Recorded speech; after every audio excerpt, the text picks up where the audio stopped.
बिस्मिल्लाहिर्रहमानिर्रहीम। शुरू अल्लाह के नाम से जो रहमान और रहीम है। इक़रा बिस्मि रब्बिकल्लज़ी खलक़। पढ़ो ए नबी अपने रब के नाम के साथ जिसने पैदा किया।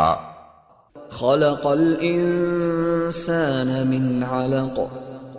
जमे हुए खून के एक लोथड़े से इंसान की तख्लीक की। इक़रा व रब्बुकल अकरम। पढ़ो और तुम्हारा रब बड़ा करीम है। अल्लज़ी अल्लम बिल क़लम। जिसने कलम के जरिए से इल्म सिखाया। अल्लमल इंसान मा लम यअलम। इंसान को वो इल्म दिया जिसे वो न जानता था।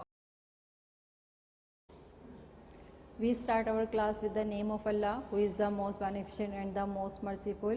Welcome to all parents and students in our third video class of social science. This is class 7 and the period of the social science. In our previous class, we have been completed the revision of geography, in which included the 5 units. हमने अपने previous class में geography का revision complete कर लिए थे, जिसमें 5 units includes थे। अब इस क्लास में हम स्टार्ट करेंगे अपना हिस्ट्री का रिवीजन। हिस्ट्री में आपको मैंने जब कंटेंट डिस्क्राइब किया था, तो कंटेंट डिस्कस किया था आप लोगों से कंटेंट, तो आपको बताया था हिस्ट्री में भी जो है वो 5 यूनिट्स इंक्लूड्स हैं। ठीक है, उसमें जो है 3 यूनिट्स मिड के थे और 2 यूनिट्स जो हैं वो फाइनल के इंक्लूड हैं। इसमें जो फर्स्ट यूनिट है वो है the Indus valley civilization, second unit है the ancient Egypt, third unit है इसमें द एंशिएंट चाइना, और उसके बाद unit number 6 the Mauryans and the Gupta empires, and last उसमें है unit number 7 ancient religion of the subcontinents. ये 5 यूनिट्स हैं जो हमारे second semester final term content में इंक्लूड हैं हिस्ट्री के। ठीक है, तो यहाँ पर हम जो है अब रिवीजन स्टार्ट करते हैं unit number 1 the Indus valley civilization का। ठीक है, द इंडस वैली सिविलाइजेशन में द फर्स्ट टॉपिक ये है कि we solve the mysteries of the Indus valley civilization. Indus valley civilization किस तरह से स्टार्ट हुई थी, यहाँ पे सिविलाइजेशन के बारे में किस तरह से पता चला था, इंडस वैली सिविलाइजेशन के बारे में किस तरह से पता चला था।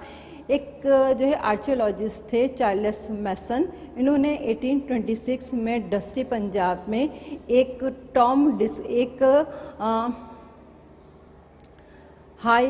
हाई वॉल्स और हाई टावर का एक ब्रिक कैसल डिस्कवर किया था। एक आर्कियोलॉजिस्ट थे चार्ल्स मैसन, इन्होंने 1826 में एक हाई टावर और हाई वॉल्स का पर मुश्तमिल एक ब्रिक कैसल डिस्कवर किया था। ठीक है, ये कैसल जो था ये दरअसल इंडस रिवर के करीब मौजूद था, इंडस वैली में मौजूद था। इंडस रिवर क्या है? इंडस रिवर तकरीबन जो है वो 3000 किलोमीटर लॉन्ग है, जो पाकिस्तान में हिमालयाज से गुज़रता है।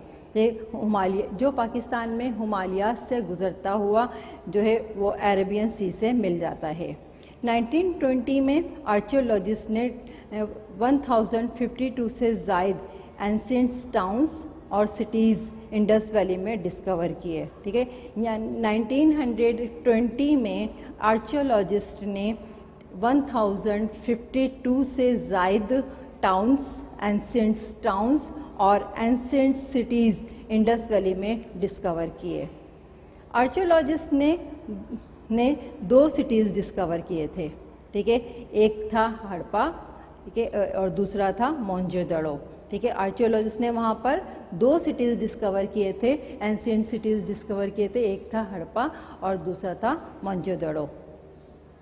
यहाँ पे these settlements were build on a grid system. इन दोनों सिटीज़ में जो सेटलमेंट्स थी वो ग्रिड सिस्टम पर बनी हुई थी। Over 3500 small scales were found with pictures of animals. यहाँ पर जो है तकरीबन 3500 सील्स डिस्कवर हुई थी, मोहरें मिली थी 3500, जिनके ऊपर एनिमल्स की पिक्चर्स बनी हुई थी। ठीक है, यहाँ पे जैसे यहाँ पे दिखाया गया है, यहाँ पे सील्स डिस्कवर्स हुई थी यहाँ पे जिनके ऊपर एनिमल्स की जो है पिक्चर्स बनी हुई थी। तकरीबन वहाँ पर 3500 से ज़ायद सील्स डिस्कवर हुई थी जिन पर एनिमल्स की पिक्चर्स बनी हुई थी। उसके बाद यहाँ पे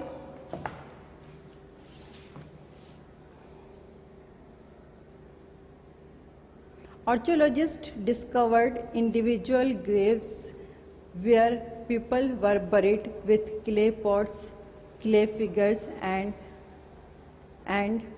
beads. आर्कियोलॉजिस्ट ने वहाँ पर कुछ इंडिविजुअल कब्रें, ग्रेव्स यानी इंडिविजुअल कब्रें भी डिस्कवर की थी। वहाँ उन कब्रों में जो लोग बरिड थे, जो लोग दफन थे, उन लोगों के साथ साथ जो है वो क्ले पॉट्स, मट्टी से बने हुए बर्तन, ठीक है, क्ले फिगर्स, मट्टी की बनी हुई शक्लें, और साथ साथ कुछ बीड्स भी उनके साथ वहाँ पर बरिड किए गए थे। In Mohenjo-daro, around 40 skeletons were found buried in one place. तकरीबन मोहनजोदड़ो में एक प्लेस ऐसी भी थी जहाँ पर एक ही जगह से तकरीबन 40 स्केलेटन डिस्कवर हुए थे। ठीक है, वहाँ पर आर्कियोलॉजिस्ट ने तकरीबन 40 स्केलेटन फाउंड किए थे एक ही जगह से। Archaeologists claim that Indus Valley peoples made their bricks by pouring a mix of soil, clay and water. Archaeologist का ये दावा था, उन्होंने ये वहाँ पे ऑब्ज़र्व किया था कि जो इस इंडस वैली के जो लोग थे वो ईंटें बनाते थे, और वो ईंटें जो हैं वो क्ले और सॉइल में वाटर मिक्स करके बनाई जाती थी। Seals found which showing writing and animals images, वहाँ पर जो सील्स मिली थी, जो मोहरें मिली थी, उन मोहरों पर या तो राइटिंग हुई थी, लिखा हुआ था, या फिर उस पर एनिमल्स की शक्लें बनी हुई थी। यानी एनिमल्स को जो है वो एज अ सील यूज़ करते थे, एनिमल्स पिक्चर्स को वो एज अ सील यूज़ करते थे। The fact that no coinage has been found means that the people of Indus Valley did not have money. वहाँ पर किसी किस्म के कोई कॉइन्स नहीं मिले थे, पैसे नहीं मिले थे, ठीक है, वहाँ पर। तो इससे आर्कियोलॉजिस्ट ने ये क्लेम किया कि वहाँ के लोगों के पास जो था वो वो लोग मनी यूज़ नहीं करते थे, कॉइन्स यूज़ नहीं करते थे, बल्कि ट्रेडिंग जो होती थी वो सामान के बदले सामान लेने और देने पर की जाती थी। यानी एक सामान देकर दूसरा सामान लिया जाता था। इस बेस पर जो है ये कहलाता था बार्टर सिस्टम। वहाँ पर जो है ट्रेडिंग के लिए बार्टर सिस्टम यूज़ किया जाता था, जिसमें सामान दिया जाता था और जो है सामान के बदले फिर दूसरा सामान लिया जाता था, क्योंकि वहाँ पर कोई कॉइन्स या मनी नहीं मिले थे। उसके बाद यहाँ पर instead they must have traded by swapping goods, यानी वो कह रहे हैं कि सामान को स्वीप करके सामान के बदले सामान की तिजारत किया करते थे। यहाँ पे इसकी एक्सप्लेनेशन कंप्लीट हो गई यूनिट नंबर 1 की। अब हम एक्सप्लेनेशन स्टार्ट करेंगे यूनिट नंबर 2 की, यूनिट नंबर 3 की। Unit number 3 the ancient Egypt. Unit number 3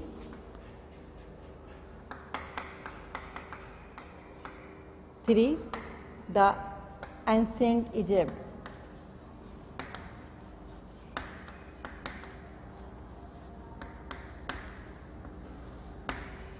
ancient Egypt, कदीम मिस्र के बारे में डिस्कस करना है हमने यहाँ पे इस यूनिट में। यूनिट नंबर 3 है द एंशिएंट इजिप्ट। 28 नवंबर 1925 को एक आर्कियोलॉजिस्ट थे, ब्रिटिश आर्कियोलॉजिस्ट थे, ठीक है, उन्होंने जो है वहाँ पर खुदाई का काम शुरू किया, ठीक है। 8 नवंबर 1926 को एक ब्रिटिश आर्कियोलॉजिस्ट थे जिन्होंने खुदाई का काम शुरू किया, और उनको खुदाई के दौरान वहाँ पर कुछ ख़ास चीज़ों का कलेक्शन नज़र आया। उनके साथ, उन ब्रिटिश आर्कियोलॉजिस्ट के साथ उनके एक साथी पैटर्न भी मौजूद थे। उन्होंने अपने पैटर्न से कंफर्म किया कि क्या तुमने यहाँ पर कुछ सामान देखा है, तो उसने कहा कि yes it is wonderful collection, यहाँ पर कुछ वंडरफुल कलेक्शंस मौजूद हैं।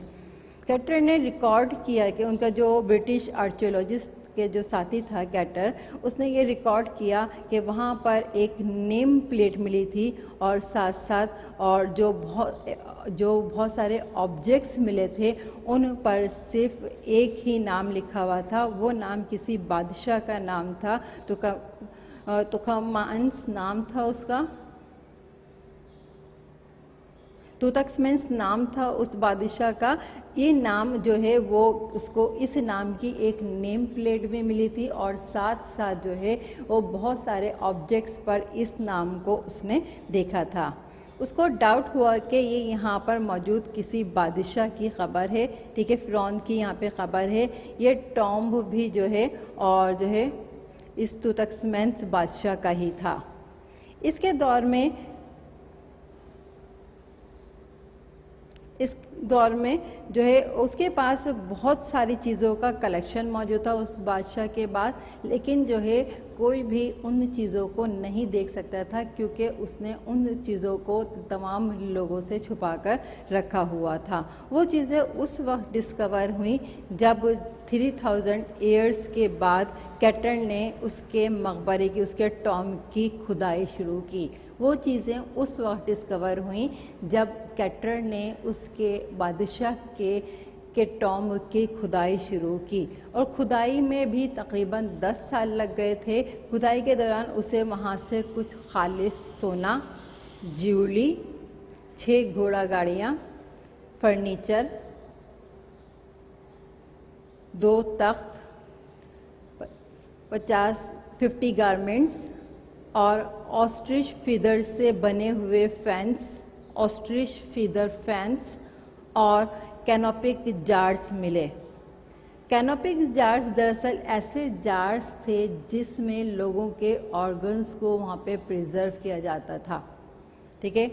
दरअसल वहाँ पे ये होता था कि अगर कोई शख्स मर जाता था तो उसकी बॉडी से तमाम ऑर्गन्स को, उसकी बॉडी को कट करके तमाम ऑर्गन्स को निकाल लिया जाता था सिवाय हार्ट के। बॉडी के अंदर सिर्फ हार्ट छोड़ दिया जाता था, तमाम ऑर्गन्स को निकालकर उस कैनोपिक जार में प्रिजर्व कर दिया जाता था और बॉडी को मम्मी बना दिया जाता था, यानी उसको बॉडी को सेव कर लिया जाता था, ठीक है, प्रिजर्व कर लिया जाता था बॉडी को।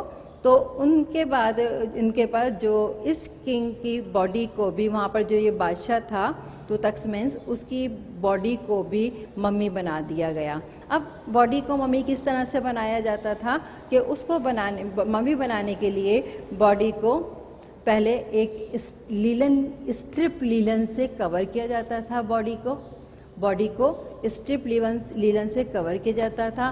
फेस के ऊपर गोल्ड का मास्क चढ़ाया जाता था और पूरी बॉडी को, यानी पूरी बॉडी को जो है गोल्ड कॉफिन्स में, यानी गोल्ड के कफन में बॉडी को रखा जाता था, ठीक है। और इस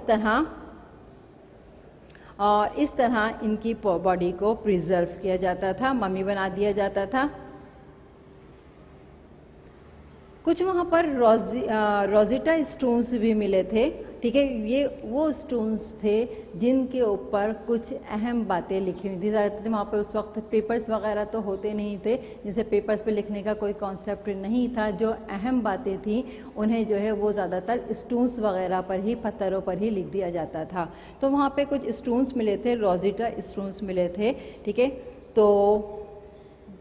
तो पहले उस वक्त के दौर में रोजिटा स्टोन्स पर अहम बातें लिख दिया करते थे। खुदाई के दौरान जब ये पत्थर मिले तो इनसे वहाँ के लोगों के नाम, इनके ज़िंदगी गुजारने के तरीके और फिर वो किस तरह से मरे, ठीक है, इन तमाम बातों का अंदाज़ा इन इंस्क्रिप्शन से लगाया जाता था जो वहाँ पर पत्थरों पर लिखी हुई होती थी, ठीक है। तो वहाँ पर जो पत्थरों पर इंस्क्रिप्शंस लिखी हुई होती थी, उन इंस्क्रिप्शन से ये पता चलता था कि वहाँ के लोगों के नाम किस तरह के होते थे, वो लोग वहाँ पर अपनी ज़िंदगी किस तरीके से गुजारते थे और वो किस तरह से मरे, ठीक है। इन तमाम बातों का अंदाज़ा, ठीक है, उन इंस्क्रिप्शन से होता था जो उन पत्थरों पर लिखी गई थी।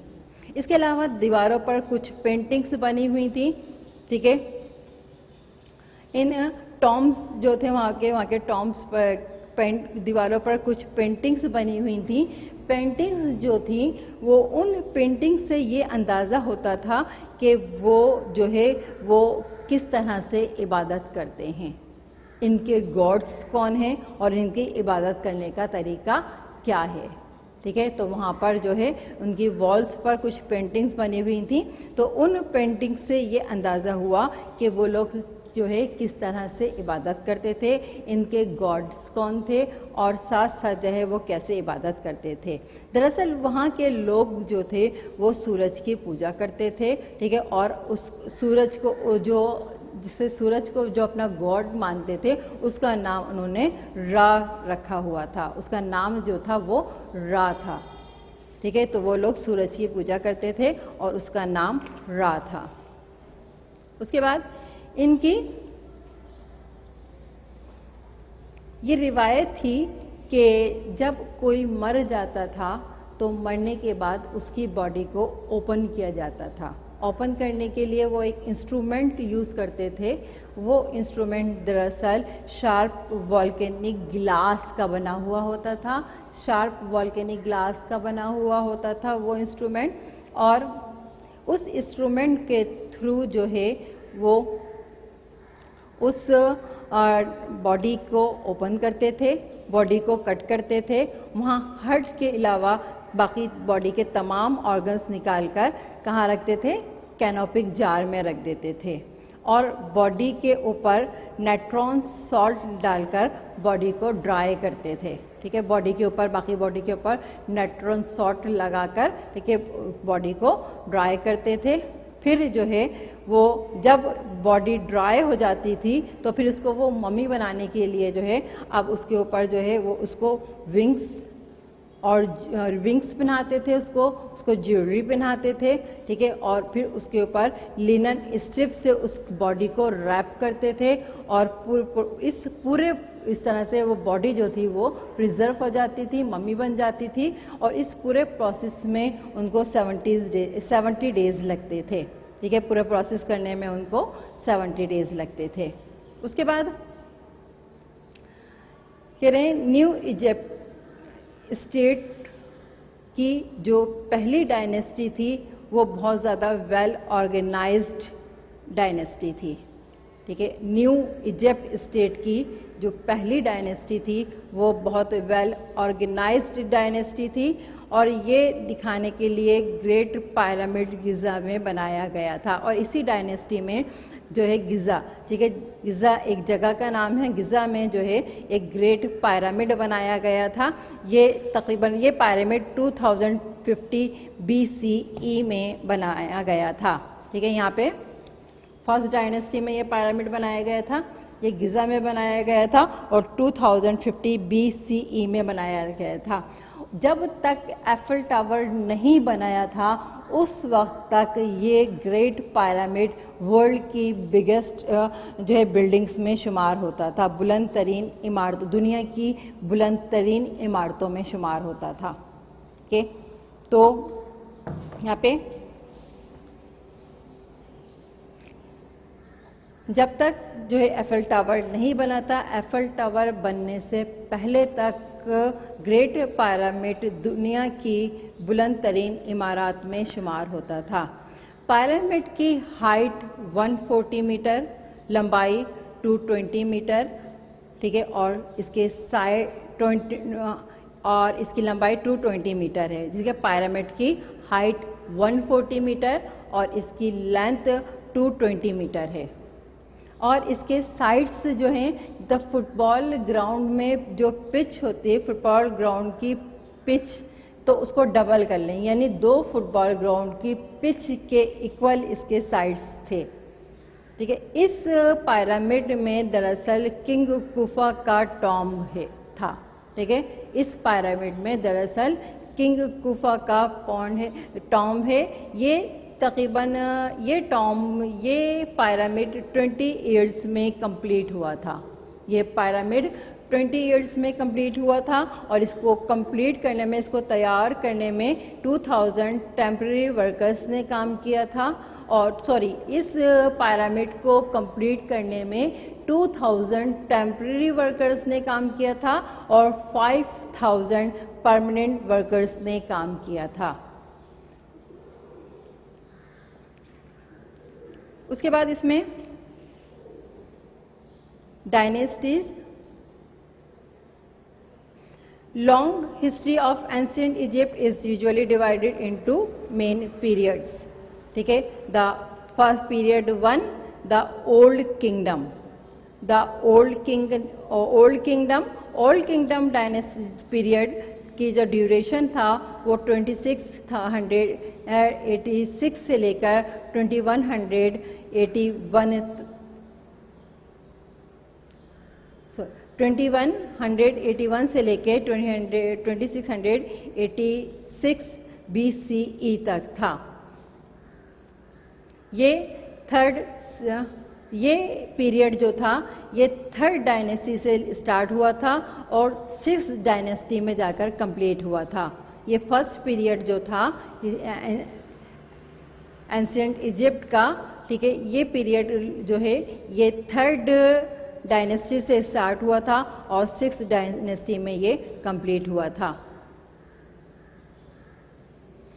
4th डायनेस्टी में ये अपने हाईएस्ट पॉइंट तक पहुंच चुका था ये, और उसके बाद इसमें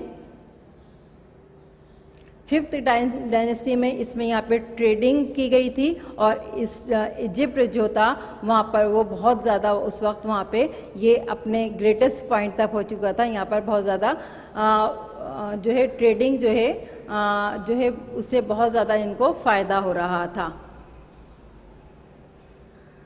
उसके बाद सेकंड पीरियड कहलाता है इसका the middle kingdom.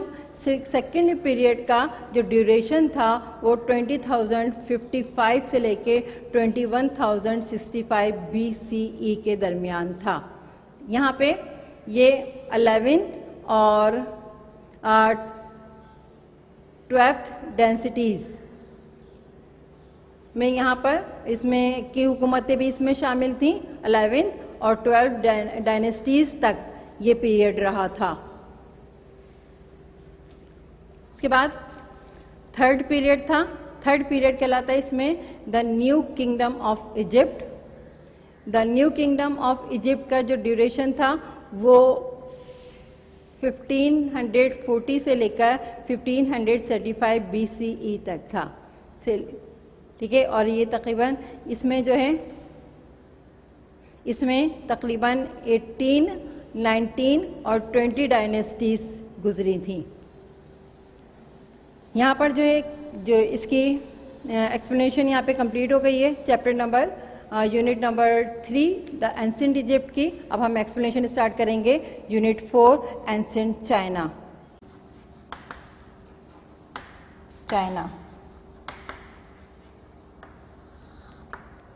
Okay, unit number 4 ancient China, इसका थोड़ा सा हम रिव्यू करेंगे। रिव्यू करने के बाद जो है हम आपको असेसमेंट देंगे तीनों यूनिट्स का। Ancient China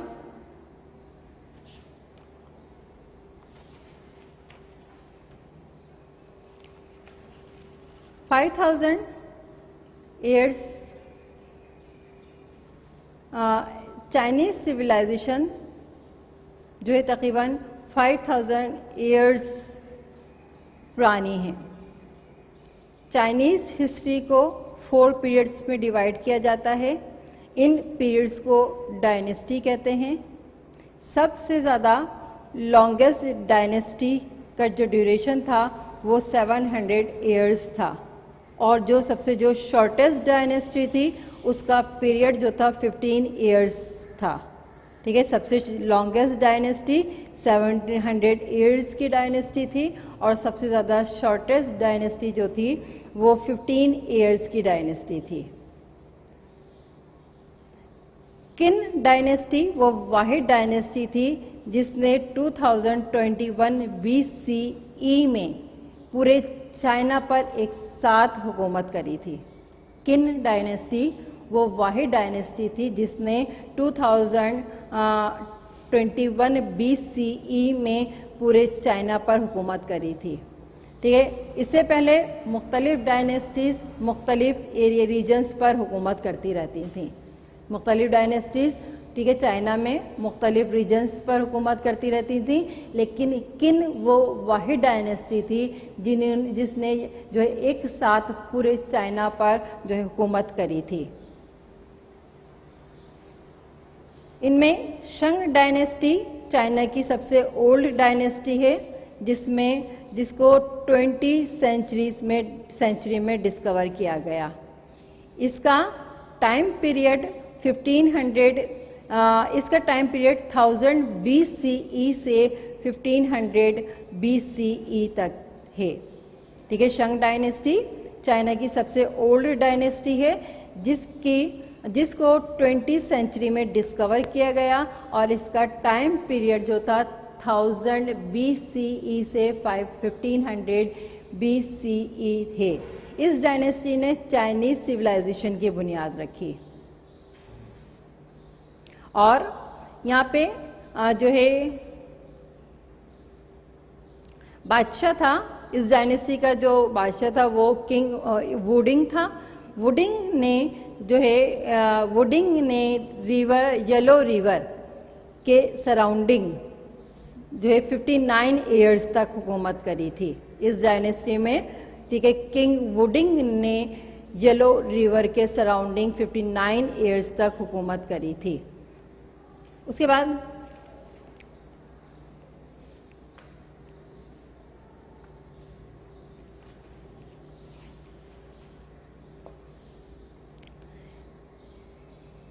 achievements and advancement of Shang dynasty.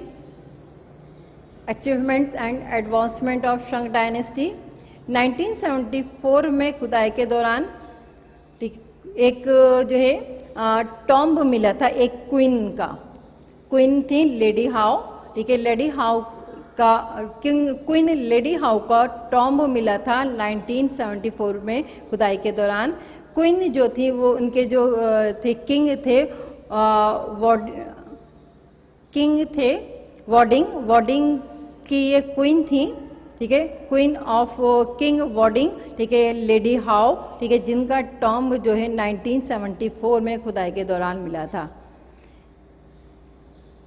इस टॉम्ब में 700 jet objects, 400 bronze object, 6 dogs और 16 जो है ह्यूमन स्केलेटन मिले थे।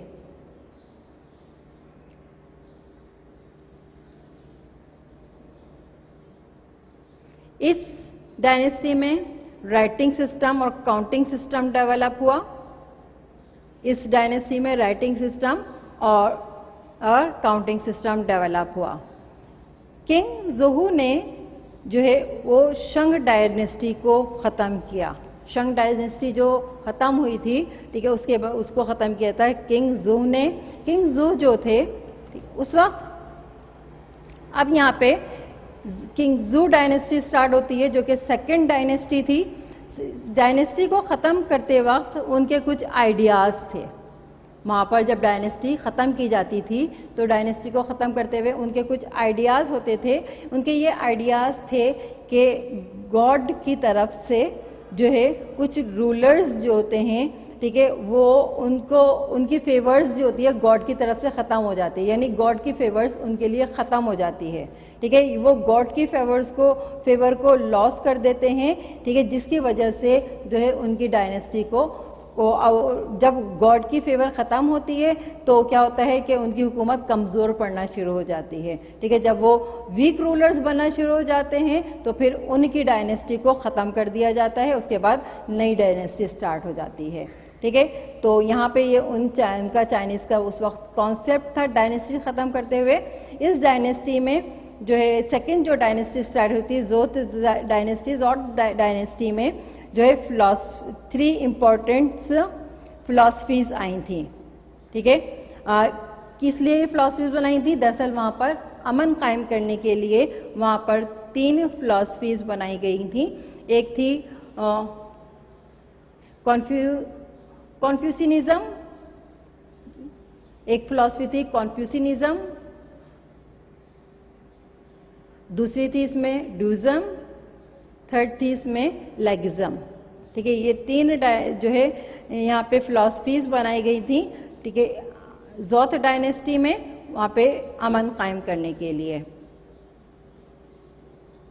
उसके बाद यहाँ पे मैथमेटिकल वर्क किया गया, मैथमेटिक्स को इम्प्रूव किया गया इस डायनेस्टी में, मैप्स वर्किंग की गई और फोर्स ऑफ मैग्नेट्स को डिस्कवर किया गया। ठीक है, फोर्स ऑफ मैग्नेट को डिस्कवर किया गया, मैथमेटिक्स में इम्प्रूवमेंट्स हुई, मैथमेटिक्स पर वर्क किया गया और मैप वर्किंग की गई। ठीक है, उसके बाद यहाँ पे किन डायनेस्टी थी जिसका ड्यूरेशन जो था 221 से लेकर 2016 BCE तक था। क्वीन डायनेस्टी के एम्परियर जो थे, जो वहाँ का बादशाह था, बहुत क्रूल रूलर था, बहुत जालिम बादशाह था। इसने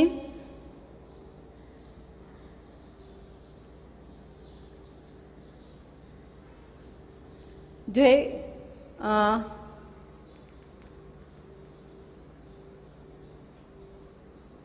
इसकी डायनेस्टी रिप्लेस हुई थी हन डायनेस्टी से 206 में। इस डायनेस्टी में जो है ग्रेट वॉल ऑफ चाइना बनाई गई थी। दरअसल जो ग्रेट वॉल ऑफ चाइना थी, ये सबसे पहले वहाँ के जो रूलर्स थे, उन्होंने अपने आप को डिफेंस करने के लिए, अपने आप को दुश्मनों से बचाने के लिए ये दीवार बनानी शुरू की थी। ये दीवार तकरीबन कंप्लीट हुई थी 2000 ईयर्स में, लेकिन इस टाइम में 2000 ईयर्स के दौरान जो थे, इसको बनाने वाले बहुत से लोगों की डेथ हो गई थी। ठीक है, और जो है दीवार बनाते हुए उनकी डेथ हो गई थी। और इस टाइम पीरियड में जब तक ये तैयार हुई, ये दीवार बनती थी, टूट जाती थी या दोबारा बनाई जाती थी। इस तरह करते हुए ये तकरीबन ये ग्रेट वॉल जो थी वो 2000 ईयर्स में कंप्लीट हुई। और इसको बनाने का मकसद क्या था? दरअसल वहाँ के जो रूलर्स थे, उन्होंने दुश्मनों से अपने आप को बचाने के लिए, अपने डिफेंस के लिए ये वॉल बनाना शुरू की थी। उसके बाद नेक्स्ट डायनेस्टी है हन डायनेस्टी, जिसका टाइम पीरियड 2007 BCE से लेकर 220 CE तक था। यहाँ पर इम्पीरियर जो थे लियू बैंग थे। ठीक है, यहाँ और इस डायनेस्टी में जो है गोल्ड को, इस डायनेस्टी में, ये डायनेस्टी कहलाती है golden age of the dynasty. Golden age कहलाती है क्योंकि इस डायनेस्टी में बहुत ज़्यादा डेवलपमेंट वर्क किए गए थे।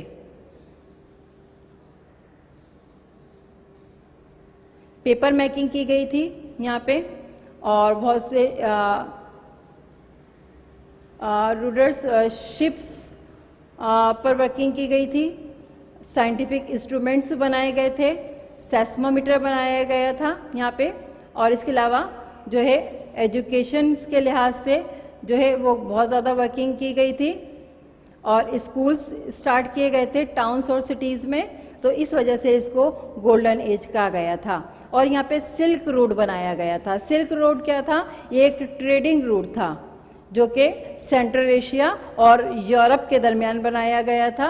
ट्रेडिंग रूट था, इसके थ्रू जो है ट्रेडिंग में बहुत ज़्यादा डेवलपमेंट्स आई थी। इस तरह से जो है एंशिएंट चाइनी, ये टॉपिक हमारी, इस टॉपिक का रिव्यू हमारा कंप्लीट हो गया है। यूनिट नंबर 4 एंशिएंट चाइना का। Unit number 1 the Indus valley civilization, unit number 2 ancient Egypt, और यूनिट नंबर 3 एंशिएंट चाइना। अच्छा, जो आपको असेसमेंट दिया जा रहा है स्टूडेंट, ये असेसमेंट 1 है, जिसमें हमारे पास ये तीनों यूनिट्स का असेसमेंट है। Unit number 1 the Indus valley civilization, unit number 3 ancient Egypt, unit number 4 ancient China. यानी इन तीनों यूनिट से आपने इस असेसमेंट को सॉल्व करना है। ओके स्टूडेंट्स, उसके बाद इसमें सेक्शन ए है, क्वेश्चन नंबर 1 MCQs। ठीक है, the first is Indus valley civilization trade with ancient dash. Number 2, Indus Valley civilization dates back to at least dash years ago.